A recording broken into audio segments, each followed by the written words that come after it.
जय जगन्नाथ सांग माने मो ना होची पूजा वेलकम करछु मार गडे न्यू फ्रेश मिनी ब्लॉग रे। तो सकाळ सकाळ मो ब्रश कर सारला परे टिके उपमा आनी की खिया पिया कर देइथली, कारण उपमा जे माउसी कर देइथला जेहेतु मु टिके खाइ देइथली। खाइ सारला परे एपटे पूजा पूजा भी सरी जाइथला, तापरे मु गाधे भाधे भी पळे आस्थिली।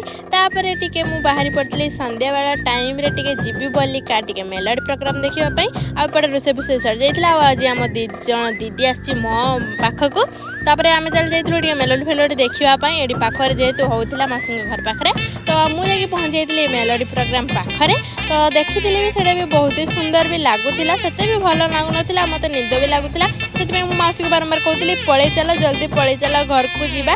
तापरे सेमती किछि देखि सारला परे आसीथिले भी कोन विश्व मोहन ना कोन मु भूली जाइछि, विष्णु मोहन ना कोन, तो सी आसीथिले भी। तापरे तांकु टिके स्वागत फगत हला, तांकर हैप्पी बर्थडे केक पे कटिंग हला। तापरे मु पळे आस्थिली। जय जगन्नाथ।